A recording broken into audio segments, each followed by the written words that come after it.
All right, buckle up, fellow aviators and enthusiasts of the grand machines that rule the seas. Welcome back to Singularity, the channel where we launch into the fascinating realms of jet fighters, sky-scorching rockets, and the endlessly intriguing universe.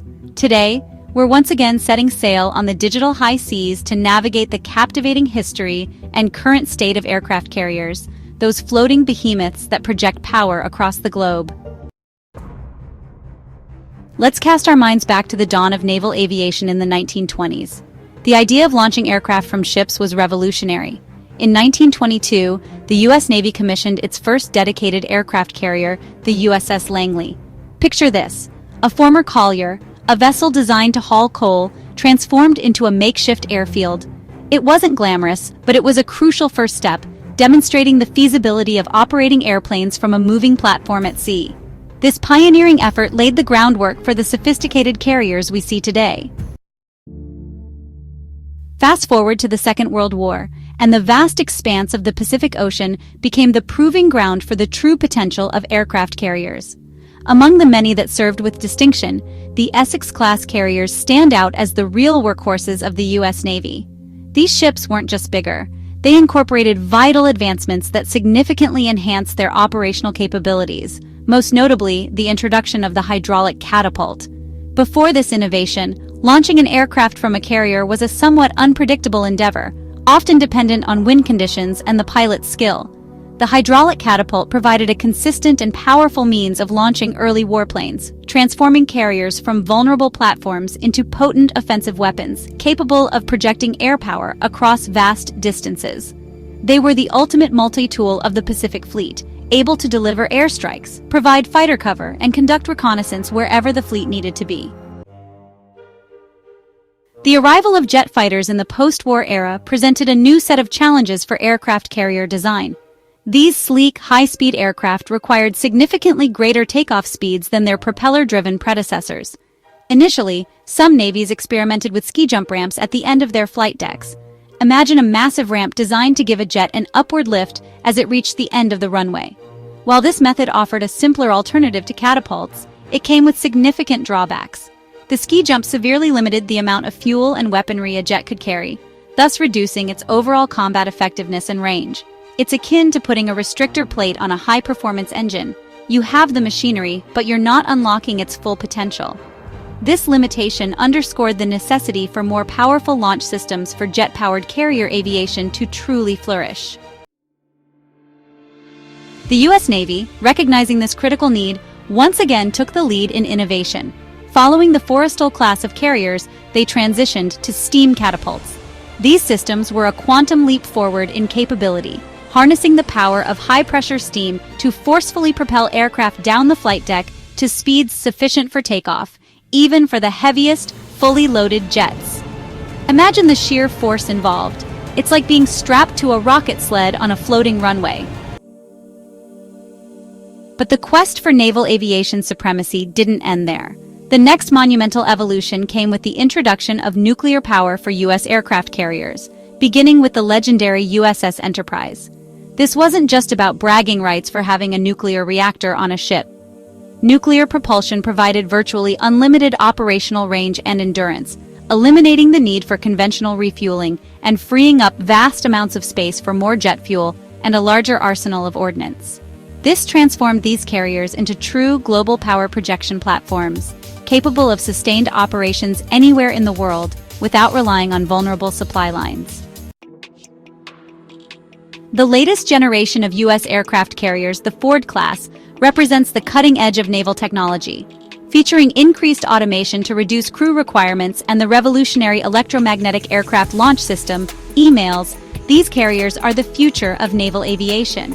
EMALS utilizes powerful magnetic fields to launch aircraft with greater smoothness, efficiency, and at a faster rate than traditional steam catapults. Its key advantage lies in its ability to precisely control the launch power, making it suitable for a wider range of aircraft, from lightweight drones to heavy fighter jets, offering a significant tactical advantage in modern naval warfare. Currently, the U.S. Navy operates a formidable fleet of 11 aircraft carriers, a testament to its enduring commitment to naval air power. This number significantly surpasses that of most other nations, which typically operate only 2 or 3. These carriers deploy some of the most advanced and potent jets ever conceived, including the venerable F-4 Phantom, the iconic F-14 Tomcat of Top Gun fame, the versatile F-A-18 Hornet and Super Hornet, and the cutting-edge, stealth-capable F-35 Lightning II, all renowned for their speed, technological sophistication, and unparalleled combat capabilities. However, the U.S. carrier program faces its share of headwinds. The construction of the USS John F. Kennedy, the second Ford-class carrier, has been plagued by significant delays. More broadly, there's a growing concern about the overall state of U.S. shipbuilding and repair infrastructure. Aging shipyards, a decline in the skilled labor force required to build and maintain these complex vessels, and an urgent need for modernization are critical issues that must be addressed to ensure the continued strength and effectiveness of the U.S. Navy in the years to come. Shifting our gaze eastward, China's journey to becoming a significant operator of aircraft carriers has been a compelling narrative.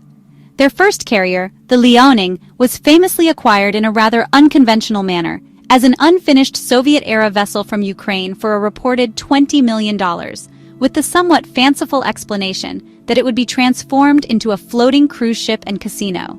The ship's voyage to China was an epic tale in itself, involving a lengthy detour around Africa, costing an additional $5 million after it was denied passage through the Suez Canal. This casino subsequently underwent extensive refurbishment to become China's first aircraft carrier, a symbol of their growing naval ambitions. Their second carrier, the Shandong, is an improved iteration based on the Liaoning's design, incorporating lessons learned from their initial foray into carrier operations. The third, the Fujian, marks a significant technological leap forward with the integration of electromagnetic catapults, placing them on par with the latest advancements in U.S. carrier technology.